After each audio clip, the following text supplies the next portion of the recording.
O Senhor esteja convosco. Ele está no meio de nós.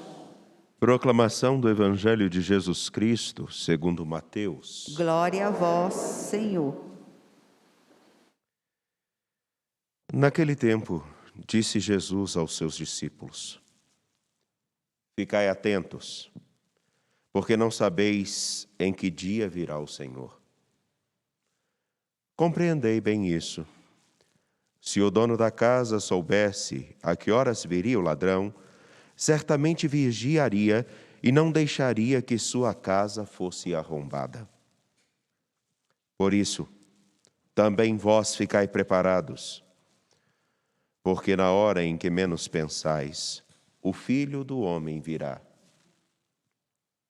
Qual é o empregado fiel e prudente que o Senhor colocou como responsável pelos demais empregados para lhes dar alimento na hora certa? Feliz o empregado cujo Senhor o encontrar agindo assim quando voltar. Em verdade vos digo, ele lhe confiará a administração de todos os seus bens. Mas, se o empregado mal pensar, meu senhor está demorando, e começar a bater nos companheiros, a comer e a beber com os bêbados, então o senhor desse empregado virá no dia em que ele não espera e na hora que ele não sabe, e o partirá ao meio, e lhe imporá a sorte dos hipócritas. Ali haverá choro e ranger de dentes. Palavra da salvação. Glória a vós, Senhor. Podem se sentar, por favor.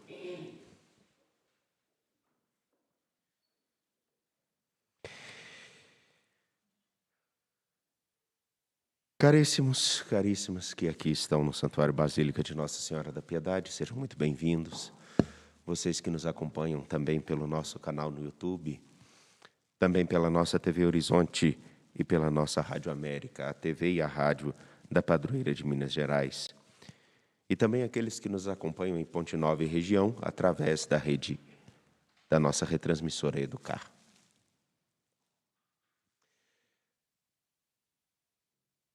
Vocês provavelmente já ouviram, como eu, uma seguinte pergunta. Quando realmente, toda a confusão da história da qual nós participamos terá fim? Quando toda a confusão que está ao nosso redor cessará? Essa é uma pergunta tão importante que bateu constantemente lá no coração dos discípulos de nosso Senhor Jesus Cristo, dos discípulos ao longo de toda a história. Durante muitos anos, durante muitas épocas, essa pergunta era viva e ainda é. Quando é que tudo isso terá o seu fim?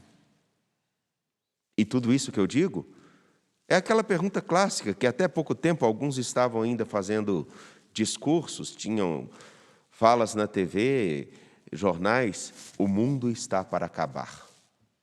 Afinal de contas, guerras estão acontecendo, lutas, uma confusão.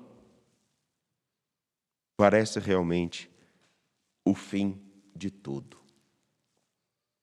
E alguns, inclusive, ficam com medo. Meus caros,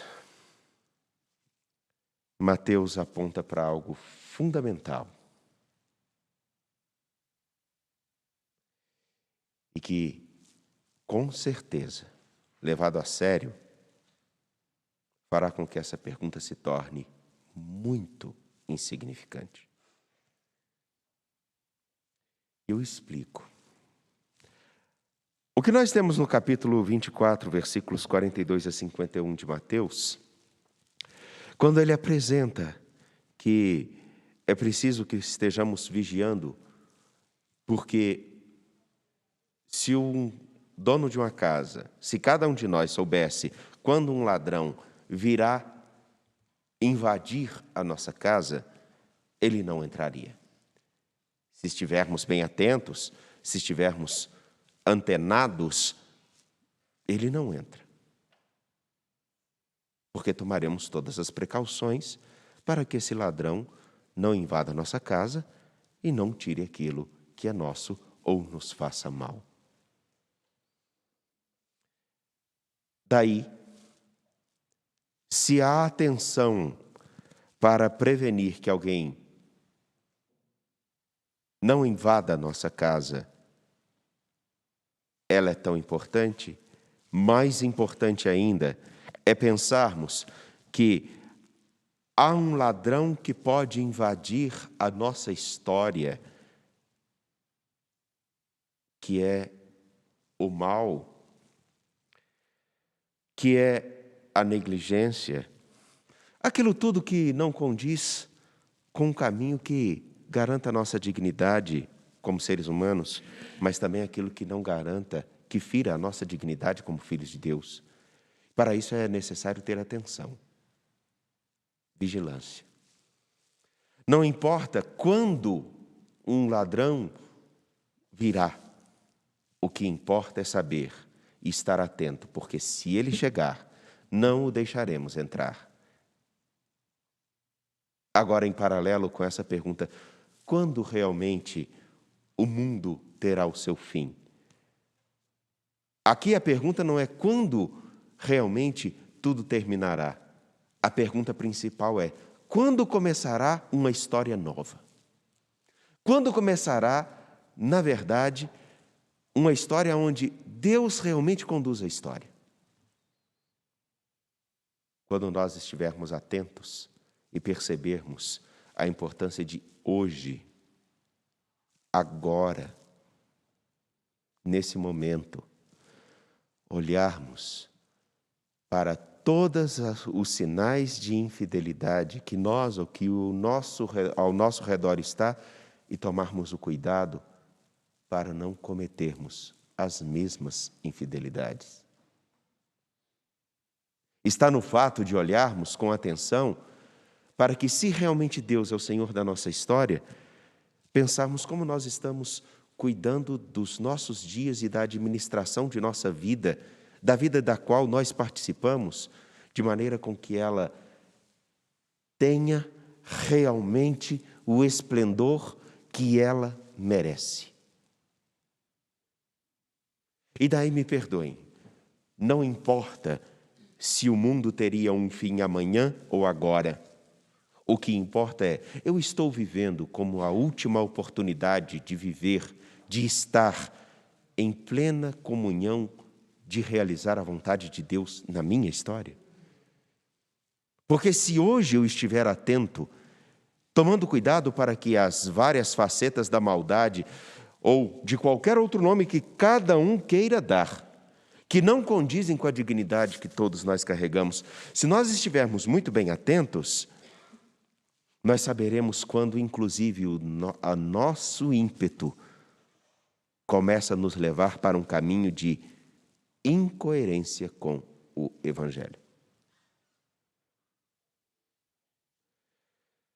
Por isso, mais do que responder quando tudo isso terá fim, ou quando o mundo onde plenamente a vontade de Deus será instaurado, deveríamos nos perguntar: eu estou atento para fazer da minha história o sinal dessa vontade?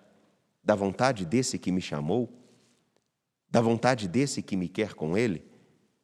E aí eu retorno para a carta de São Paulo aos Tessalonicenses. São Paulo teve uma circunstância muito particular com o povo de Tessalônica.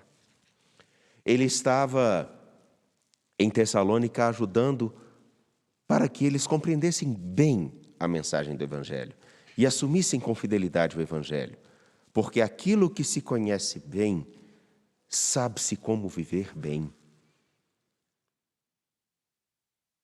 Ele estava com eles, porém, por causa da perseguição que sofrera dos judeus, teve que ir embora.